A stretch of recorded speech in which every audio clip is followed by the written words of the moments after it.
कोलकाता में trainee doctor की हत्या से पहले रेप में कई लोगों के शामिल होने की आशंका है। 14 अगस्त को law India government doctor association के एडिशनल सेक्रेटरी डॉक्टर सुवर्ण गोस्वामी ने पोस्टमार्टम रिपोर्ट के हवाले से यह दावा किया है कि डॉक्टर के प्राइवेट पार्ट से 151 mg श्रीमन मिला है, जो सिर्फ एक शख्स का नहीं हो सकता। शरीर के निशान भी क्रूरता में एक से ज्यादा लोगों के शामिल होने की तरफ इशारा कर रहा है। हालांकि कोलकाता पुलिस ने सिर्फ एक आरोपी को गिरफ्तार किया है। घटना के बाद कोलकाता पुलिस ने जांच पड़ताल किए बिना 9 अगस्त की सुबह एक अप्राकृतिक मौत का केस रजिस्टर्ड कर लिया। हालांकि बाद में महिला डॉक्टर के पिता और मां की शिकायत के बाद इस मामले में रेप और मर्डर का केस दर्ज किया गया। जांच अब सीबीआई के पास है।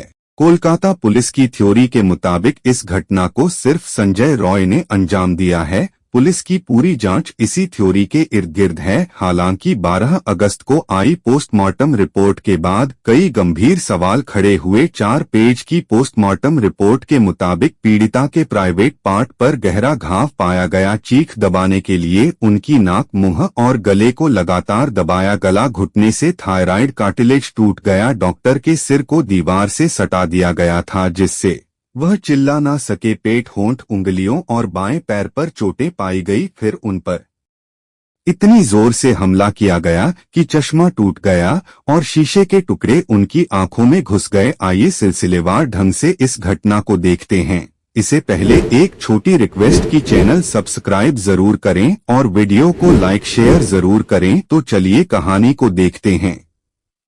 तारीख 9 अगस्त, समय सुबह के 6 बजे रात को यह हादसा होने के बाद सबसे पहले सुबह 6 बजे एक शख्स जूनियर डॉक्टर की लाश को देखता है तो वह चीखता है और वहां मौजूद पूरा स्टाफ क्राइम सीन पर इकट्ठा हो जाता है और लोग यह पहचान कर लेते हैं कि लाश किसकी है। इसके बाद वहां मौजूद एक सीनियर 1 घंटे बाद यानी 7 बजे इस अस्पताल के प्रिंसिपल डॉक्टर संदीप घोष को फोन करते हैं और बताते हैं कि सर, यहाँ सेमिनार हॉल में एक लाश पड़ी है जो एक ट्रेनी डॉक्टर की है। उसके बाद संदीप घोष कहते हैं कि ठीक है, मैं आता हूँ। संदीप घोष का घर फूल बागान में है। फूल बागान से अस्पताल पहुँचने में 20 से 30 मिनट लगता है, पर क्योंकि सुबह का समय था तो संदीप घोष को कुछ समय और लगता है और वह सुबह बजे अस्पताल पहुंच जाते हैं और लाश को देखते हैं और वहां मौजूद लोगों से और जानकारी लेते हैं। उसके बाद वह अपने केबिन में चले जाते हैं।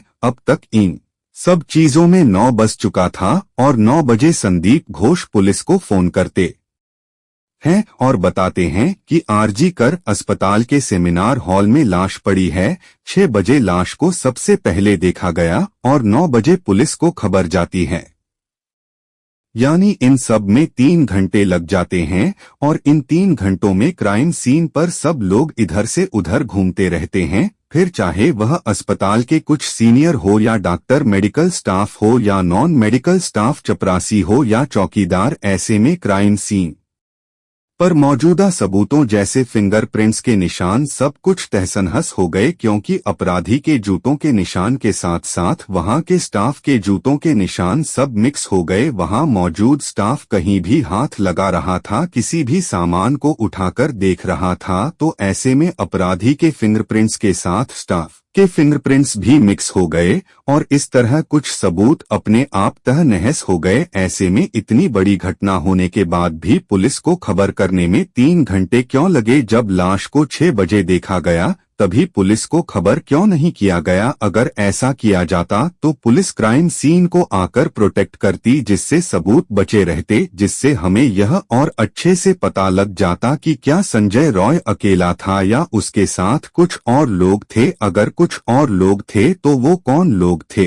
तारीख 9 अगस्त, समय सुबह 10 बजे। सुबह 6 बजे घटना का पता चला था, पर अब तक ट्रेनी डॉक्टर के घर अस्पताल की तरफ से कोई फोन नहीं किया गया। सुबह 10 बज के 5 मिनट पर अस्पताल की तरफ से एक शख्स ट्रेनी डॉक्टर की मां को फोन करता है और कहता है, मैं आरजी कर अस्पताल से बोल रहा हूं, आपकी बेटी की तबीयत ठीक नहीं है, तो अब फटाफट अस्पताल आ जाइए। और इतना कहते ही फोन कट जाता है। ट्रेनी डॉक्टर की मां यह सब सुनते ही घबरा जाती है और वापस उसी नंबर पर कॉल बैक करती है और कहती है कि अभी आपका फोन आया था, क्या हुआ? मेरी बेटी को अस्पताल की तरफ से जवाब आता है कि हम अभी आपको ज्यादा नहीं बता सकते, आप फौरन अस्पताल आ जाइए। और फिर फोन कट जाता है। माँ तीसरी बार उसी नंबर पर फोन करती है। इस बार अस्पताल की तरफ से जवाब आता है कि मैं अस्पताल का असिस्टेंट सुपरिटेंडेंट बोल रहा हूँ, आपकी बेटी ने सुसाइड कर लिया है,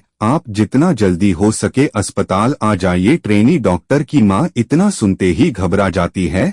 वह अपने पति को यह सब बताती है और ट्रेनी डॉक्टर की माँ और पिता 12 बजे अस्पताल पहुंच जाते हैं। अस्पताल पहुंचते ही संदीप घोष उनके पास आते हैं और दिलासा देते हैं। माँ लगातार यह कहती रहती है कि मुझे मेरी बेटी को देखना है। डॉक्टर की तरफ से जवाब आता है, अभी नहीं, मैं आपको बताना चाहता हूं कि इस वक्त तक ट्रेनी डॉक्टर की बॉडी इसी आरजी कर अस्पताल के मोर्चरी में जा चुकी थी। इतनी बड़ी घटना एक बेटी के साथ होती है, पर उसके माँ बाप को बेटी की लाश देखने के लिए भी गिड़गिड़ाना पड़ रहा है। 12 बजे माँ बाप अस्पताल आए थे और अब 3 बज चुके थे, पर बेटी को अब तक नहीं देख पाए और डॉक्टर सिर्फ यही दिलासा दे रहे थे कि आपकी बेटी ने सुसाइड किया है। अब 4 बजे जब डॉक्टर को लगा कि अब बॉडी को दिखाना ही पड़ेगा, तो वह ट्रेनी डॉक्टर की माँ को मोर्चरी में लेकर जाते हैं। माँ ट्रेनी डॉक्टर की बॉडी को देखती है। आंखों से खून का रिसाव, होठों से खून का रिसाव, तन पर सिर्फ एक छोटा सा कपड़ा, शरीर का ऐसा कोई अंग नहीं जिस पर जख्म ना हो। मां को समझ आ जाता है कि यह सुसाइड नहीं, यह मर्डर है। मां मोर्चरी से बाहर आती है और सबको बताती है कि यह सुसाइड नहीं है, यह मर्डर है।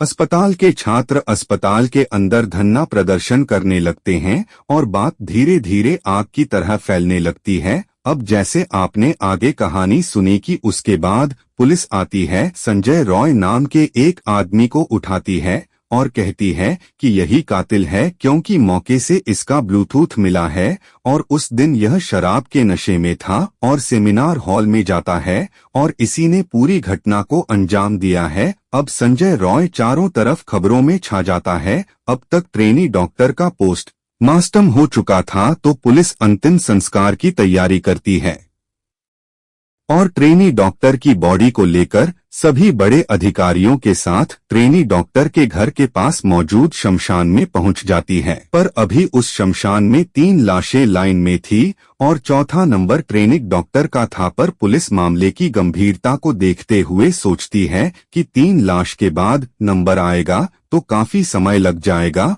और पुलिस वहां के केयरटेकर से बात करती है और बॉडी का जल्दी से अंतिम संस्कार कराने की बात होती है। केयरटेकर मान जाता है और उन 3 लाशों को छोड़कर पहले ट्रेनी डॉक्टर की लाश का अंतिम संस्कार करा देता है। पुलिस के अनुसार ऐसा इसलिए करना पड़ा ताकि लोग बॉडी के साथ धरना प्रदर्शन न करने लगे। अगर ऐसा हुआ होता तो मामला हाथ से निकल जाएगा और पुलिस के अनुसार उन्होंने ट्रेनी डॉक्टर के माँ बाप से परमिशन लेकर ही ऐसा किया था। अब तक धरना प्रदर्शन बड़ी संख्या में होने लगा था और आनन फानन में ममता बनर्जी कहती हैं कि हमें इंसाफ चाहिए और 1 हफ्ते के अंदर फैसला होना चाहिए और दोषी को फांसी होनी चाहिए। और वह कहती हैं कि हम तो चाहते हैं कि संडे यानी 18 तारीख को दोषी को फांसी हो जाए। ऐसे में यहाँ से राजनीति शुरू हो जाती है, क्योंकि आप भी जानते हैं कि किसी दोषी को 1 हफ्ते के अंदर फांसी नहीं दी जा सकती। पहले पुलिस जांच करती है,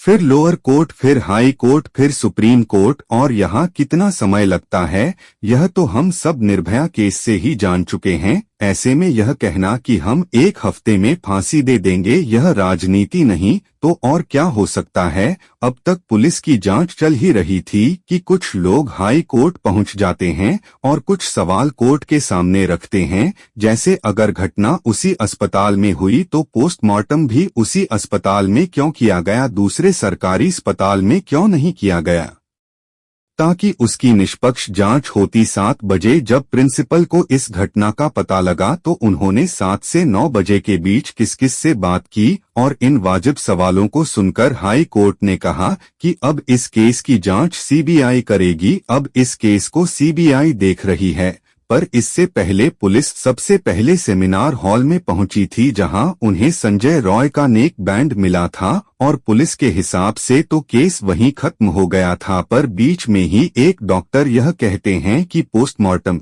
में लिखा है कि 150 ग्राम व्हाइट फूड मिला है। मैं आपको बताना चाहता हूं कि बॉडी में व्हाइट प्लीट कई तरीकों से पाया जा सकता है।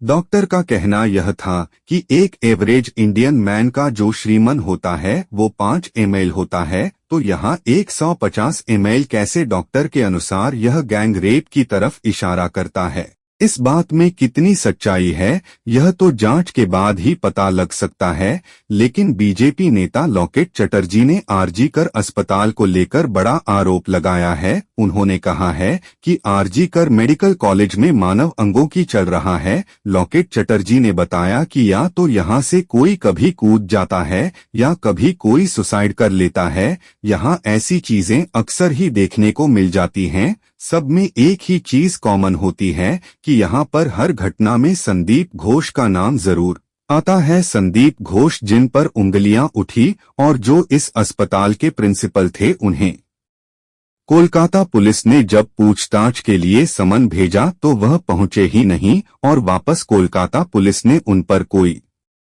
दबाव भी नहीं बनाया। ऐसा क्यों और कैसे, यह सब तो सीबीआई ही बताएगी। यह केस सीबीआई देख रही है और सीबीआई को जरूरी सवालों के जवाब तलाशने हैं, जैसे क्या संजय रॉय ने उस रात नशे में चूर होकर इस घटना को अंजाम दिया? क्या उस रात संजय रॉय अकेला था? अगर संजय रॉय के साथ कुछ लोग और थे तो वो कौन थे? ट्रेनी डॉक्टर के शरीर पर जख्मों के निशान कैसे आए? क्या यह घटना सेमिनार हॉल में ही हुई या बॉडी को वहां लाकर डाला गया? सेमिनार हॉल के बाहर अचानक कंस्ट्रक्शन का काम कैसे शुरू हो गया? सेमिनार हॉल के अंदर जो लोग भीड़ लगाकर गए वो क्या सिर्फ यह खबर सुनकर गए या कहीं सबूत मिटाने के मकसद से तो नहीं गए? सबूत टाना हड़ताल कर रहे डॉक्टरों का कहना है कि घटना स्थल को सील नहीं किया गया, सेमिनार हॉल को खुला छोड़ दिया गया, वहां सीसीटीवी भी नहीं है। ऐसे में सीबीआई के लिए मौके से सबूत जुटाना